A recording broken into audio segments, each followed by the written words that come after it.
Hello, everyone. Your favorite, not favorite guy is here. Maybe, maybe not. I don't know.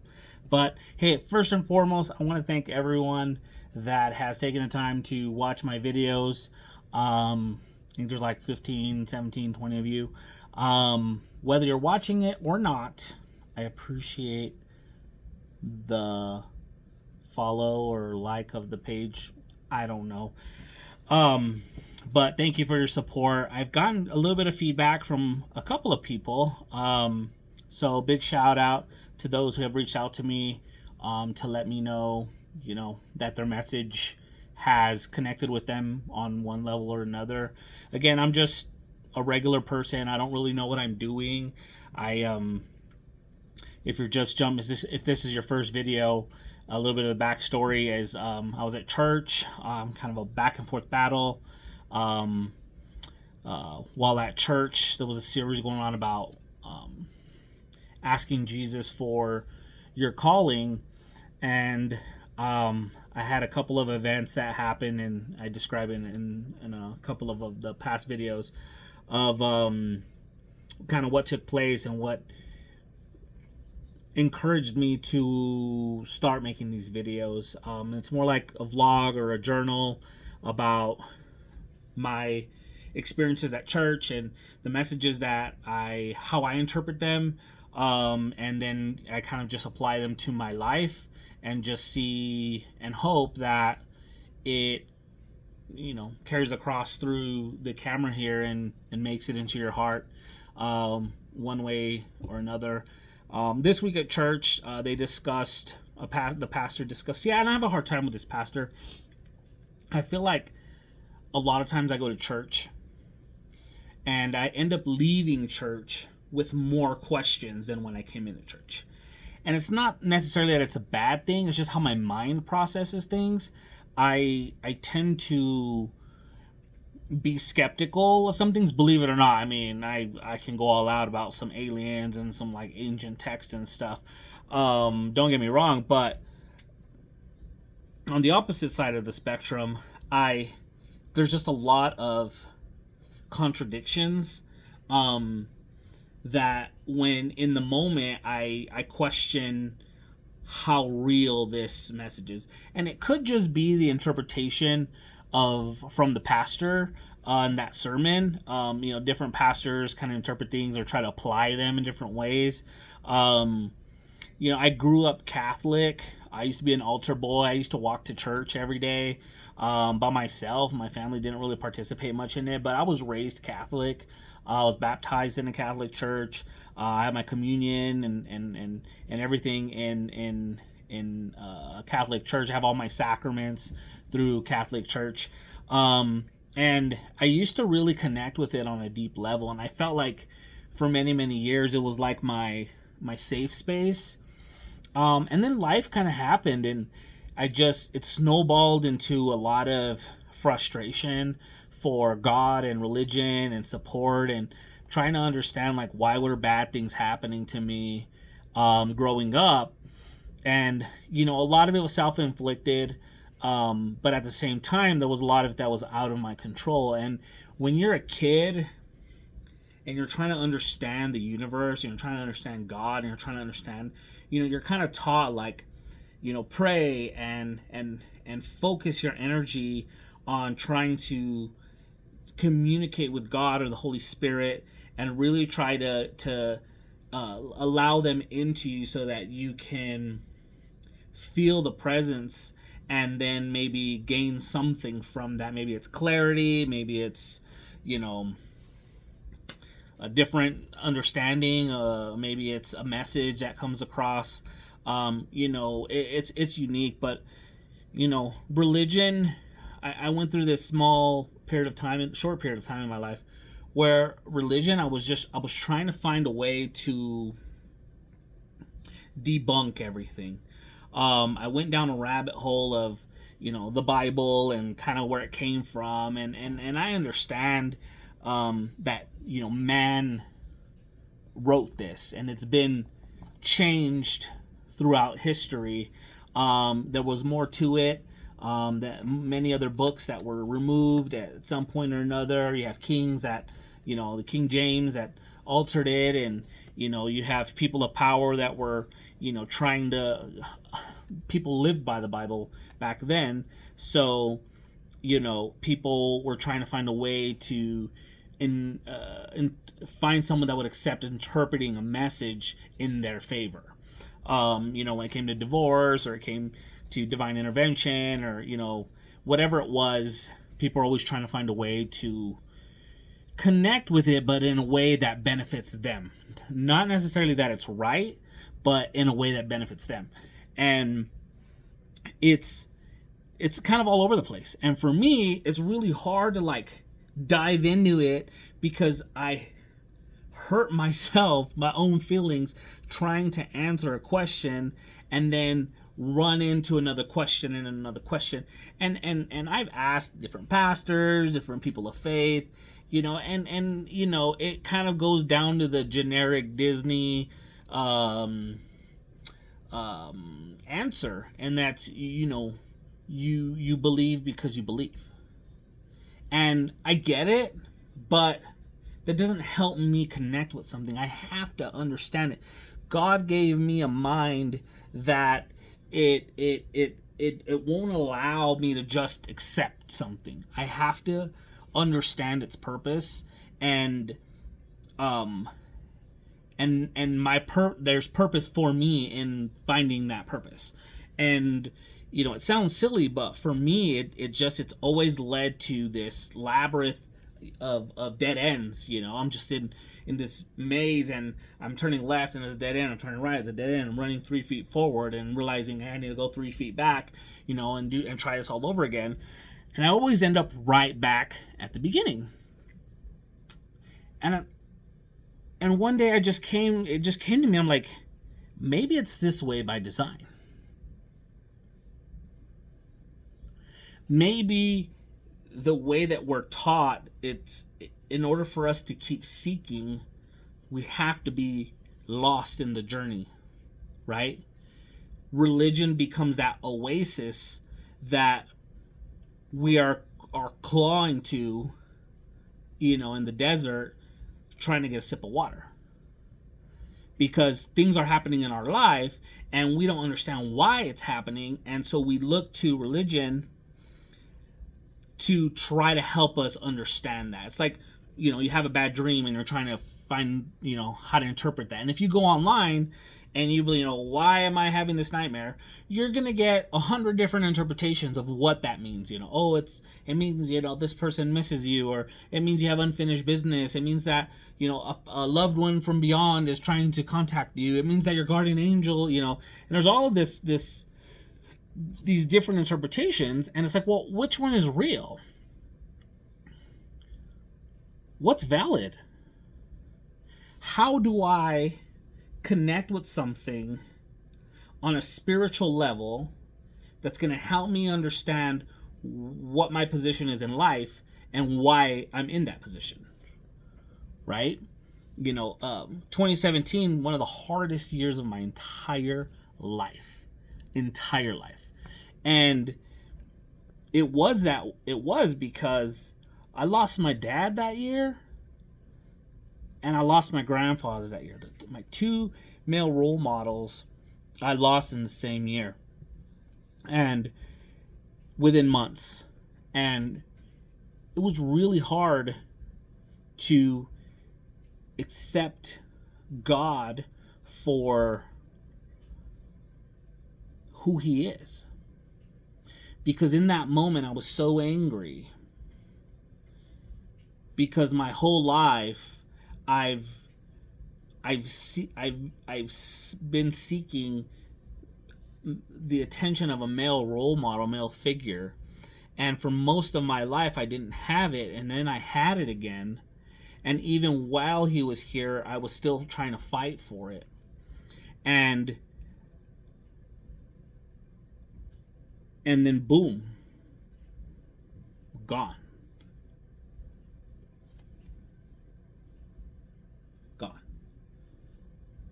So I got angry. And I disconnected myself from anything, believing, even going so deep as to feeling like God is not merciful, God is not forgiving, God is mean.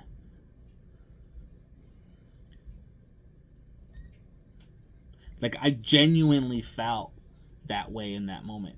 And it's hard to kind of come back from that. Not impossible, because I have. And not because things are going well or because things aren't going well or whatever. It was just a feeling you get when you know that something's missing and you're not quite sure what it is, and you don't really know how to go about filling in that gap, in that hole. You don't. So what do? You start at the beginning again, right? And then you go through this revolving cycle of what to believe, what not to believe, you know. And so it's really unique, because there's so much in the Bible that explains why bad things happen and why we have to endure them. And the reality is I feel like they all come to the same conclusion, and that conclusion is basically that we have to continue to have faith and look to God for those answers, and that there's always something, an underlining purpose that maybe our human mind is incapable of being able to understand or comprehend in that moment. So, you know, in First Peter, I think it's chapter 2, somewhere in there, there's a part in there. It says anyone who trusts him will never be disappointed. And it kind of hits you like a ton of bricks. Like, what do you mean anyone who trusts him will never be disappointed? I mean, it sounds pretty cut and paste, right? It sounds like, okay, well, trust God and everything's going to be fine. I mean, really think about that. Trust God and everything's going to be fine. Now, I'm not God bashing. I love God. But I'm simply trying to open you up to the idea of accepting something new, maybe, or maybe understanding a different interpretation.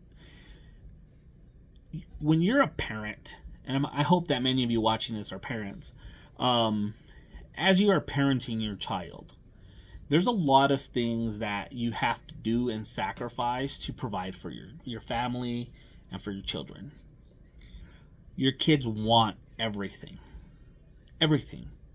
But they also don't understand the work that goes in to obtain those things, right? You have to work, get up every day, get dressed, put a smile on your face, work through all of these emotions, deal with the world chaos, deal with the world political, spectrum, deal with this person's problems, your work problems. You have to balance all of those things so that you can make money, so that you can buy your children or provide to your children whatever it is that they need or what they want, what they desire, or what they don't, right? Or what you want for them. You have to work for that. It doesn't come free, right? It doesn't just poof, there it is, it's on the table. There you go. Here you go, kid. That's not how it works. It isn't. And realistically, not realistically, but I mean, if you compare that to the way that God treats us, like a parent, because he is our father, he is our creator, then you kind of start to understand a little bit, right? Because it doesn't matter that we're adults. It doesn't matter if you're 20, if you're 100, or anywhere in between. It doesn't matter. You are still a child of the Most High God. You are a child. To him, you will be a child, because he is infinite, and you are but a grain of rice, speck of sand in the whole broad spectrum of this. But even though you're that small in a pool of everythingness, he still finds time to try and connect with you. If you're open to accepting that message, then be open to it. Don't be open to it because you want something out of it. Don't be open to it because you need something out of it. Don't be open to it because I'm telling you to do it. Be open to it because genuinely in your heart, you know that there is a void that needs to be filled, and you know that void belongs to him. Like, be honest with yourself. I've experienced, as I've been growing up, it's taken me a long time, but I'm getting there. I'm not quite grown up yet, but I'm getting there. At 36 years old, and reflecting back on my younger years, which wasn't too long ago, the amount of time that I wasted doing dumb crap. But I don't regret it. I had fun, I enjoyed the time that I had with the people that I had in my life at that time. But I found that the more I've gotten older, the more conservative I've become. Music with a lot of curse words or vulgarity, if that's even a word, it bothers me. Like, it bothers my soul. Like, the guy that's jamming, Too Short and DJ Quick and gangster rap. I mean, I have probably an extreme potty mouth on most days, but it genuinely affects my soul. Like, there's a piece inside of me that's like, I don't like this, and I'll change the music or the station, and sometimes I just have it on to see if I'm gonna jam on it again. I cannot, and I find myself liking music that I wouldn't normally appreciate. I'm not kidding. Even movies with inappropriate scenes, and it's not even inappropriate, it's acting, it's a movie, it's part of the storyline. But I'm like, I don't know, it bothers me. Don't get me wrong, I'm open to having a good time, but there has to be a limit. There has to be a point where it's enough, right? Like, if you're gonna go out and you're gonna have a good time, great, go out, have a good time. But for me, there gets to a point where it's enough. Like, I'm not interested in being hungover. I'm not interested in being tired the next day or for the next 3 days. I'm not interested in the problems that come with people, not with people, with situations that involve excess fun. I find myself happy being at home, laying in bed, playing on my phone, watching something with my wife, or playing a game with my kids. It used to bother me to want to do those things, because I felt like I needed to be out. My friends were out. I had to be, the center of attention. But I don't feel that way anymore. I really don't. So, through transitioning into this mindset and coming into making these videos, I started to reflect on I think what everybody has the challenge of, and that's, how do you find the positive in the darkness? How do you interpret what is happening in your life that maybe isn't great, and finding the underlining sunshine in that darkness, right? I mean, let's face it, even at night there's light, in the sky. It could be dark and the moon will shine and the stars will sparkle, But we always choose to focus on the dark void in between the stars instead of looking at the light amongst the darkness. And it's easier said than done because we want to throw our tantrum and believe that God is intentionally doing something to hurt us, or even the devil is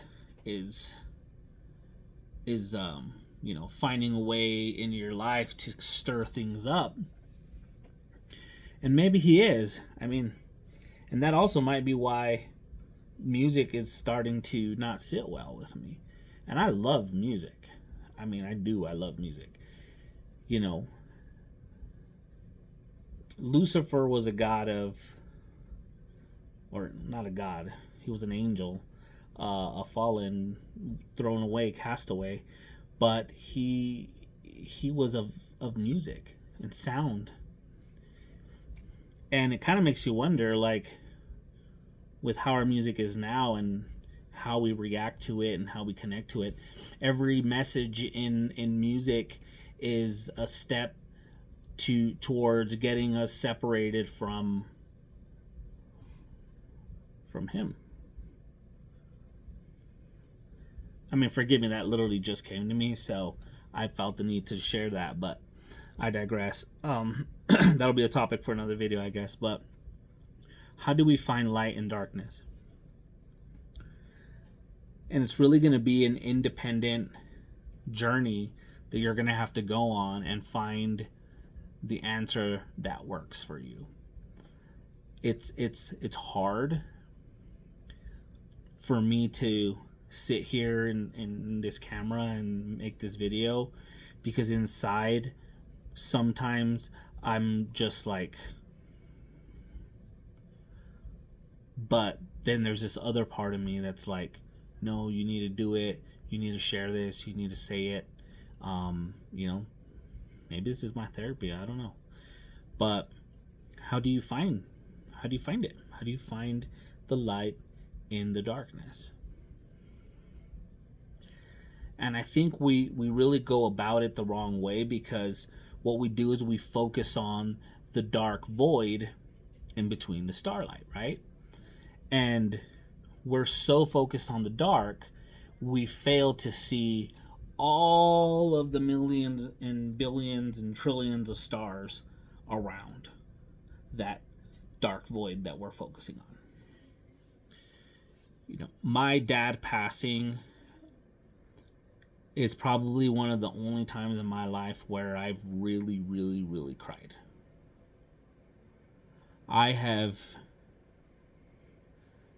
survived so much. I have prevailed in the midst of everything that has been thrown at me. I have clawed and fought and pushed and shoved my way to smile. And I was finally feeling like it was all coming together, and then the rug kind of gets pulled from underneath you. And if you're my size and you fall down, that hurts a lot. A lot. So you have to, I could focus on why now, why that way, and I could focus my energy on trying to get an answer I'm never going to get an answer for, or I can look at how this is going to help me get better or get closer or connect more with God. And fast forward, because it's taken me years to really understand this, I've lived my life really focusing on how I could make my dad happy. He was in prison for most of my life, and I always made it a priority to write him, to send him money, to visit him, and stay involved in his day-to-day activities, support him in any way that I could, do things in my life that I knew he would connect with. And it was never enough for me, because I always felt like the more I tried, the further away he got.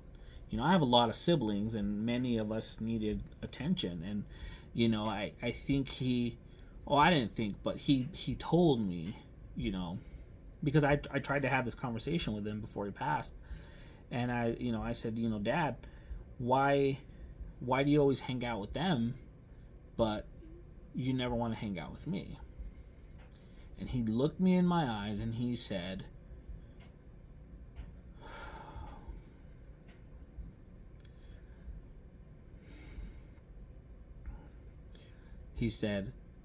because they need me more than you. And that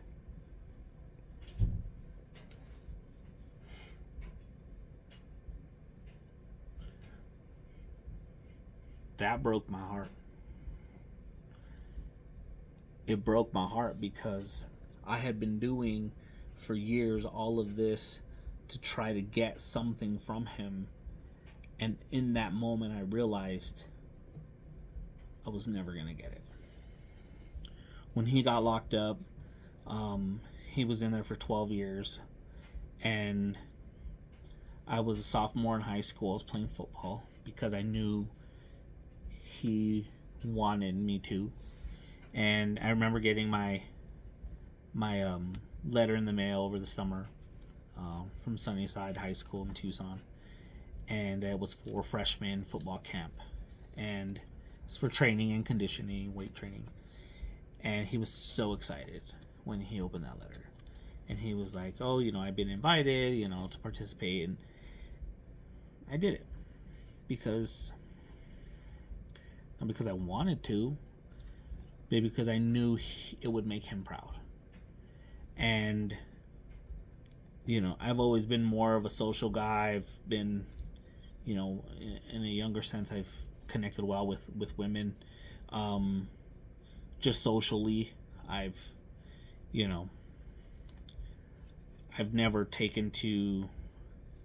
I've always tried to find a smarter way to obtain something that I wanted instead of like brute and rage. And I've always tried to find a more diplomatic approach to achieving what I wanted to. So I never really absorbed the hanging out with guys and trying to figure out whose biceps are bigger than whose and who could do more push-ups. I've never really cared for that.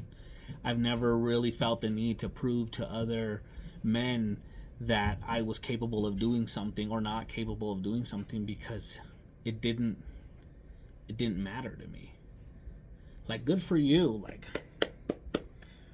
great, you could do, one more push-up than I can, or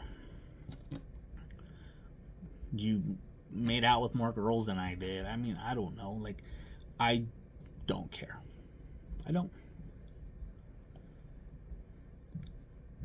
But when it came to him, I did care. I wanted him to accept that I existed. I wanted him to accept that I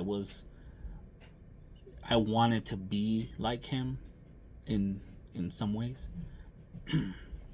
And I wanted him to see me in the same eyes that he saw my siblings. And it was hard for me to accept that it wasn't going to happen for me until that moment.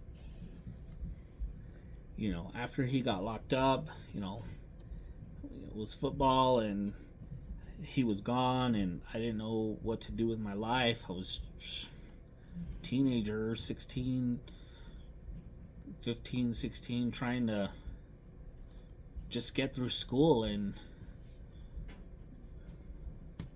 figure out what I wanted to do with my life.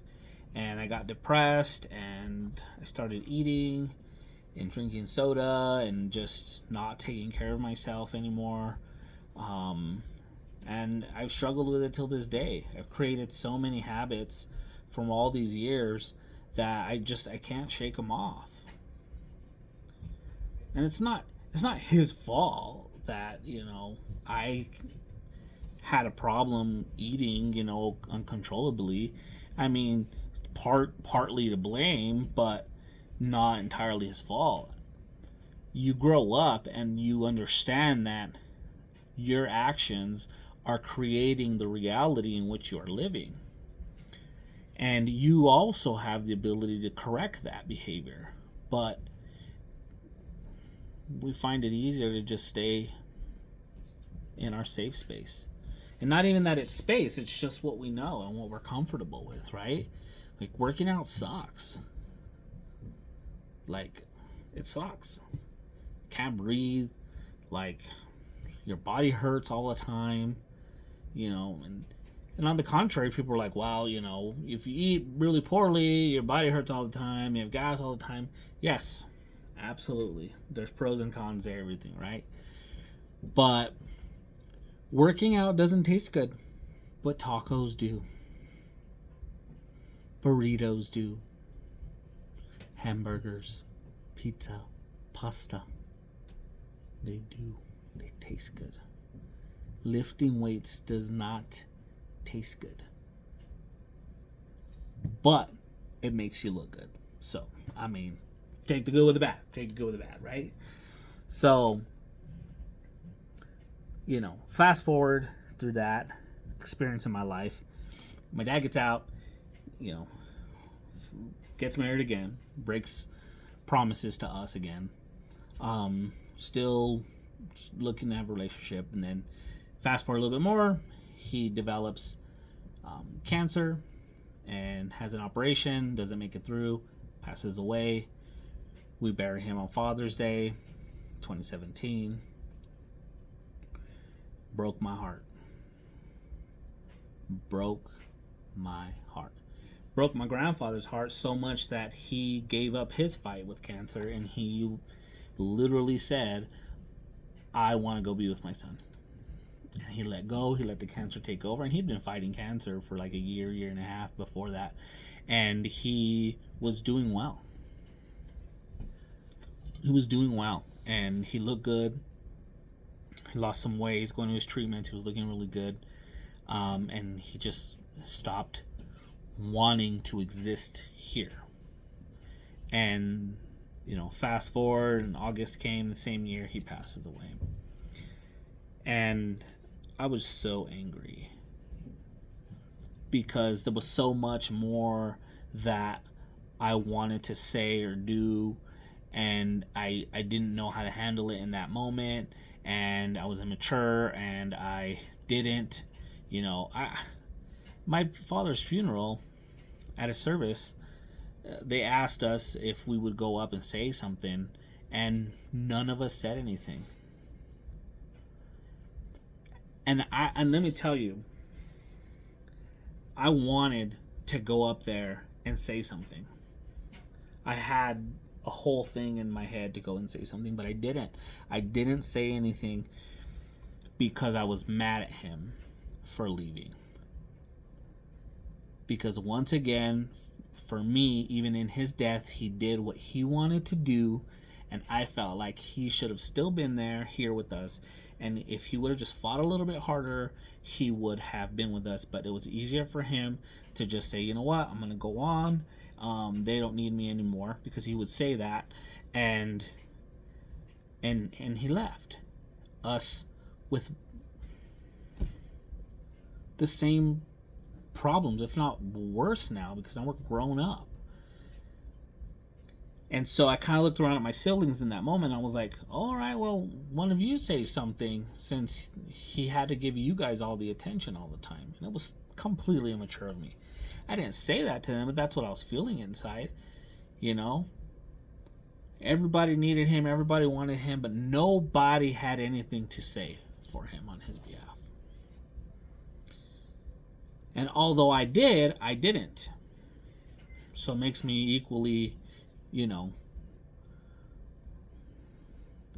I don't even want to say it bad, but it makes me equally involved in the not saying of anything. And then fast forward to my grandfather's funeral, they asked us if we would say something, and I said something. I went up there and I said something. You know, because my grandfather, he he always looked for us, and he always was always worried about us, and he was always stressed out about if we were okay and if we ate, and if he hadn't heard from us, he would call us and make up reasons for us to go and visit him. And he'd say that the TV remote didn't work, and I'd go and program it for him, and we'd talk for a while, and he'd watch his Diamondbacks games and fall asleep on the couch. And we all looked up to him. He wasn't a perfect guy, but he was as close to it as he could be for what he knew. And when they asked, hey, you're gonna say something, right away, I'll do it. And I did. And I don't even remember what I said, but it's one of those things where I was like, well, I wasn't gonna make the same mistake twice, and I had a better connection with the man that I felt was there more than the other one was. Not that I loved one more than the other, but more the connection I had. And that's why I did it. And after it all happened, and every day got buried, and we moved on, and I was so mad inside, and I've had this battle off and on about avoiding anything godly, avoid praying, avoid all of these things, and I did that out of anger and frustration for God. And I had to not that I had to, but again, I didn't come back to this because something bad happened or something good happened in my life. I decided to just start going. My wife she's always encouraging me to do things, and do you want to go to church? Want to go to church? So I was like, you know what, fine. My son, my youngest son, started to question the existence of God as well. And he was like, I don't believe in God, I believe in science. And my wife got really, really worried and really, really scared. And I said, we can't change his mind. We are not God. God has to do that on his own. If God wants to connect with him and has a purpose for him, which he does and did, he will do it on his own. And time, went by a little bit, and my wife's like, we need to find a church. Maybe if we start taking him to church, maybe he'll meet some other kids and realize, it's not uncool to be, in church. So I was like, okay, for my kids, I will do this. And I did, and it worked, and my son has had a new spark for God, and he's had, it doesn't help. Well, I guess it does help that he's a Casanova. I don't know where he gets it from. I think he gets it from his mom. But it helps that they're cute little girls over there that he talks to, and it keeps him involved. And hey, that's God's plan. That's God's plan. I ain't messing with it. But it's kept him going, and it's kept him wanting to be there and be engaged. And I think that's helpful. But I've also allowed him to have his own relationship with God. I haven't pushed him to, like we were pushed as kids, to believe in something or even question something. Like, hey, look, you have a question. I'm sure there's an answer. Let's find a way to come up with that.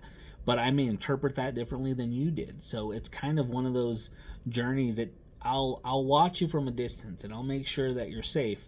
But you kind of got to start doing the work to get to where you want to be, And it's important that we let our kids find their way on their own. There are some things that we can do to keep them involved, but we as humans, we don't like being told what to do.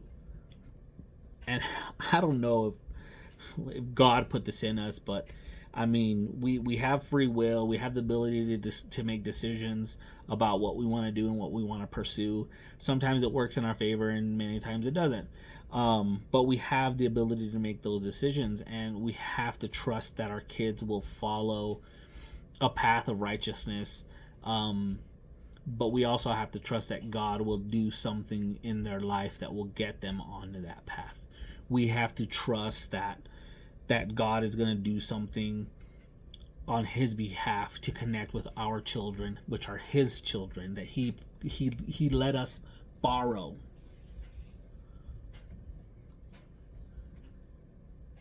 And we have to understand that they belong to him just like we belong to him. And when he's ready to get them on the path that they need to be on, he will do so. God is never late. He's never late. So it's important to understand that even when things aren't going well, that you try to dig deep and reconnect with your purpose.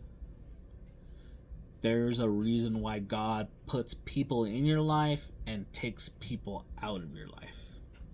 Not everybody is there to give you something. Sometimes people are there to take from you. Sometimes people are there to, help you or provide for you. But sometimes they're there to give you a message.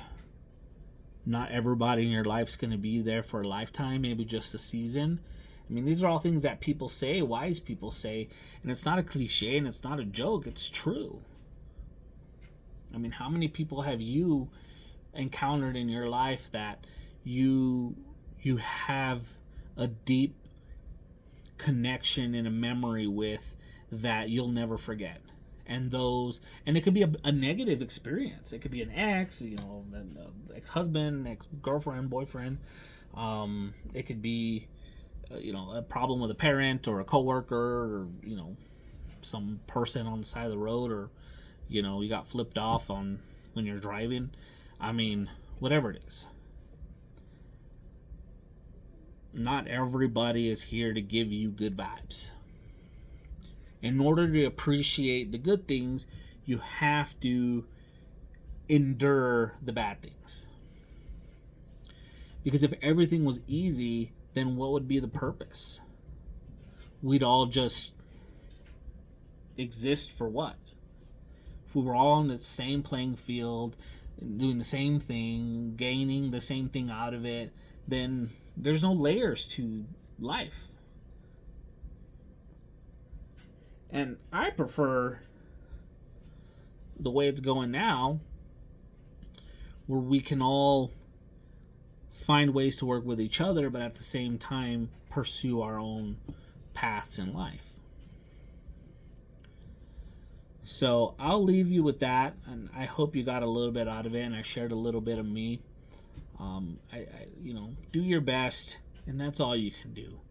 If you're going through a rough time right now, there's something coming up that you're dreading, or something that just passed that you're dreading having to deal with emotionally, do it on your terms, in your time, but include God.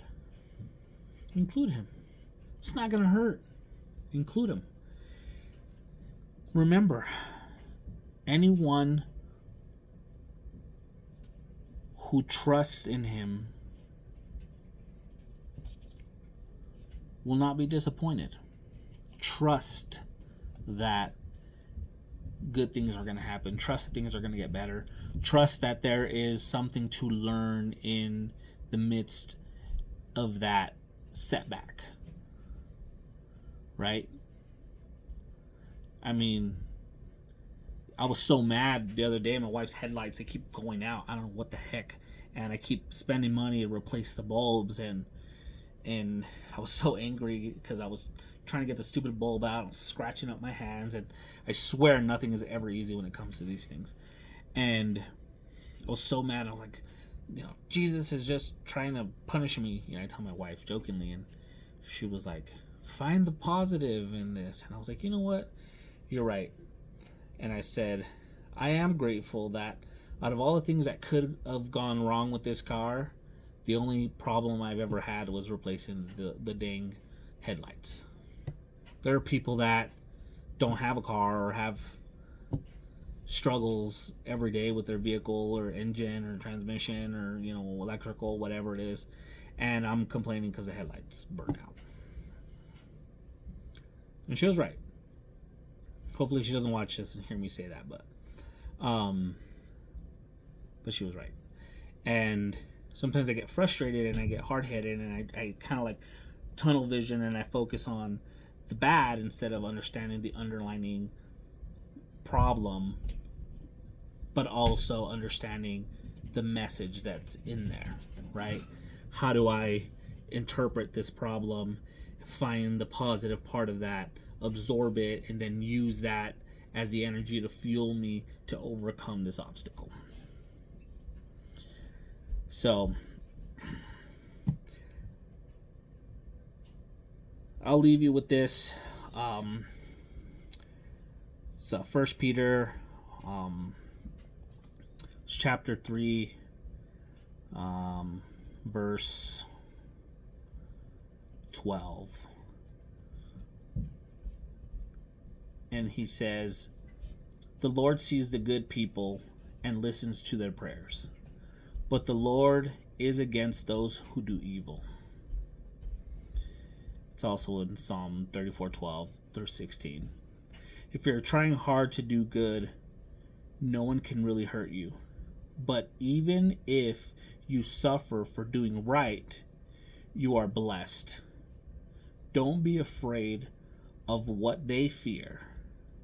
Do not dread those things. Isaiah 8:12 through 13.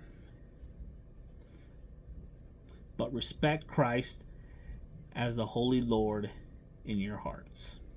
Always be ready to answer everyone who asks you to explain about the hope you have, but answer in a gentle way and with respect. Keep a clear conscience so that those who speak evil of your good life in Christ will be made ashamed.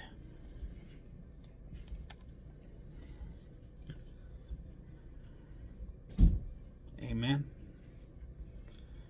Y'all have a great day, night, week.